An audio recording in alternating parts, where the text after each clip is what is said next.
All right, everybody, we are back, and as you know, when we talk hockey, it's brought to you by Common Crown Brewing Company, turning your everyday common beer into a unique and exceptional experience. Visit commoncrown.ca. I met this guy at the 2017 Grey Cup and loved him right away. Shawn Simpson joins us. I don't know how to introduce him now. TSN Ottawa alum, Capitals alum, looking like $1 million. Simmer, welcome back to the RP Show. How are you, brother? Thanks very much, Rod. No, I'm good. Glad to be on, and went on with Wally and Yorkie this morning. So great too. After lots going on here the last year, just nice to be back talking some sports, and always great to catch up with you. Well, you got the $1 million smile too. It's nice to see you smiling, Simmer. And listen, I'm going to start right here. Poll question today for our audience. I'll put it to you. Who's going to be in the Stanley Cup final? The options are Dallas, Florida, Dallas Rangers, Edmonton, Florida, Edmonton Rangers. Who do you have in the Stanley Cup final? Rod, you go through and I kind of go night to night. Here's the thing going into the Edmonton-Dallas series. I didn't know about Skinner, and I wanted him to do well, but I saw so much nervous energy. Game 7 against Vancouver, although not tested, I thought, hey, at least he got through. Then I watched a couple of games in Dallas and said, man, this guy's actually calmed down.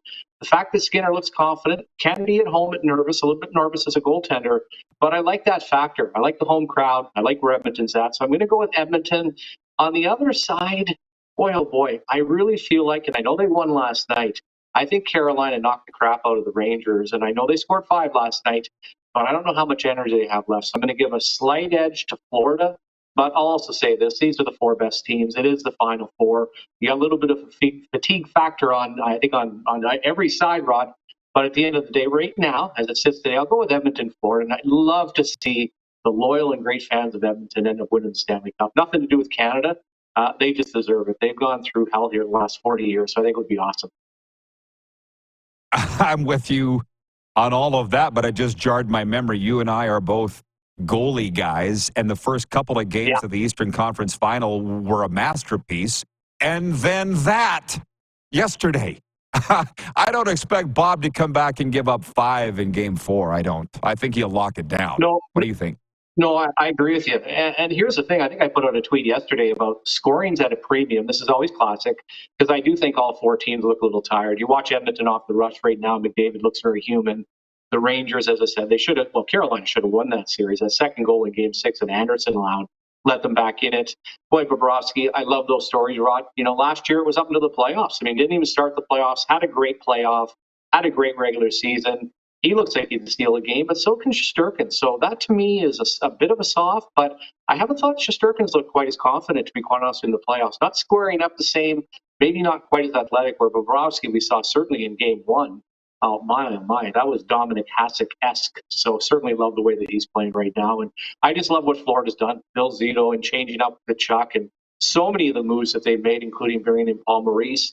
I didn't know how they'd be this year. I was kind of skeptical going into the season whether or not that was just kind of a one-off. But they've shown that whole effect, the way that they play gritty, I think that'll give them the edge against the Rangers. The Rangers every year in the playoffs, it's goaltending and special teams. And you can shut down that power play. I like Florida's chances.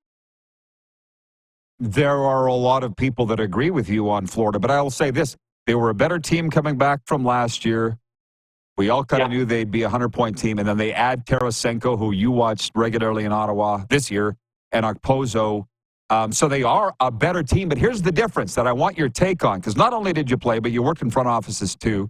They're trying to bully teams, and they've been able to do it all year, but they've been diving. They've been called for dive. Bob dives.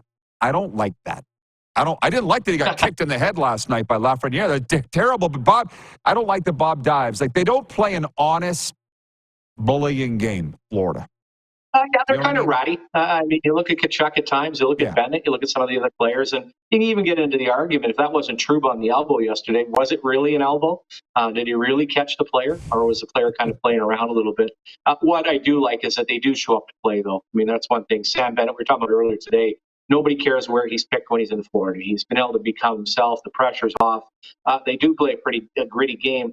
The one thing I've really noticed, though, Rob, when you watch the games right now, a lot of the forecheck, guys, by the time they get to the hit, there's not much left in the tank, right? So you're trying to force things. I think the teams at times play a little bit smarter than expending all that energy because even Rempe, when he's out there, he's trying to get to guys. By the time he gets there, he's all straight-legged. He's not really doing anything. The Ranger crowd's all fired up. But right now, it's really just, hey, it's as simple as it is. It's about puck battles. It's about possession, about playing smart. And all four of these teams, to be quite honest with you, watching Dallas at times against Edmonton is outstanding, but same thing with Florida against the Rangers. So impressive to watch. And I love the penalty kill of Florida. That's one thing I'll say about Paul Maurice. The way that they operate as four-man units, the way they support the puck, it's almost like the guy that is taking the puck carrier, the guy behind him or in front of him knows exactly how the play is going to go. And there's just tremendous support. They had a real nice sequence on Hockey Night Canada and it's showing that. And that's just a four-man unit that absolutely knows where everybody's at and everybody's on the same page. He's a master. He's an absolute. It's fun to watch Paul Maurice and an honor to watch him every night with the Panthers when I'm in Florida. I'm not done yet on Dallas Edmonton, however. You said you'd like to see them win the Stanley Cup. I'm not sure you were saying you think they will, however. What's Edmonton got to do to win this series? It's 1-1 now, as you know. I'll be honest with you. I just think they have to continue. First of all, I'd make a couple of adjustments. I think off the rush right now, McDavid at times is trying to do too much. Not that he can't. Again, he's the best player on the planet. The 1-on-5 stuff in the regular season, you're going to get guys flat-footed. Dallas's prep right now and where he's at, he is not able to do that. I think he's got to be a little bit smarter as far as expending energy. Beyond that, I like what Edmonton's doing. And really, I watch too, and this will be at home. And as I said, I can't be a little bit nervous. I'm just always watching Skinner early. I thought there was a lot of time in that Vancouver series where he was just dropping. And if the puck wasn't hitting him, it was going in. And I think late in the Vancouver series, I think it was game 6, he made one of these great blocker saves. And I thought, wow, there's a reactionary save. He's coming to this series and he's reacting to the play versus just sitting there and waiting for it to hit him. So that'll be what I'll be watching tonight. And if Skinner is good, I still like their chances. Now, having said that, Rod, all four of these teams, are you going to really be shocked if any of the four win the Stanley Cup? I mean, that's how close it is. I think both series are going to go at least 6, probably 7 games. So at this point, hey, I think it's a war of attrition, and I think it's up for grabs. And I think all four teams believe and realize that they've got an opportunity to win the Stanley Cup. I've had the opportunity to watch Stuart Skinner since junior in his Swift Current days, so I've been a fan. Yeah. I just want to ask you, from what you see, is he an NHL caliber number 1? I believe he is, but not everybody does. What do you think? Well, again, is he an NHL caliber number? He was right up there for Rookie of the Year a year ago. This is a process. The problem that he's run into is that does his maturation and development match up with where the Edmonton Oilers are? Well, obviously, in the Campbell situation, that is a major mistake. 5 times 5. He was supposed to be the starting goaltender. Skinner has gone in there a little bit early. Is he a true number 1 right now? Well, he's a number 1 goaltender in 32 teams in the National Hockey League. Does he have a tremendous amount of upside? Absolutely.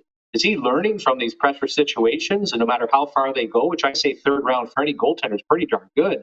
Well, he's just going to get better and better, Rod. Is he a true athlete like the Bob, like the Shesterkins, like some of the other guys? I don't feel that. Is he mechanically sound? Absolutely. Is he a big body? Absolutely. Is playing in a Canadian market more difficult than any other market? Absolutely.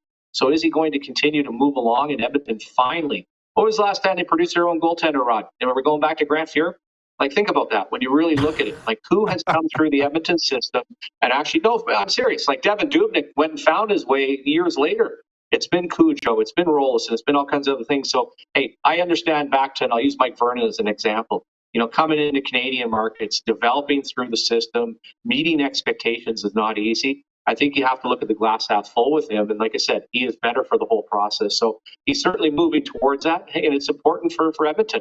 It's unfortunate with that cap hit on Campbell, and that should have been the last piece in place. And we've gone through that here in Ottawa. I mean, you swing and miss on these starting goaltenders, man. It can really set the program back. So I give Skinner, and I almost say to Skinner, hey, this has basically been the savior. What would you be without this guy last year and this year? Okay, well, me too. Thank you. And it's Edmonton, get behind this guy.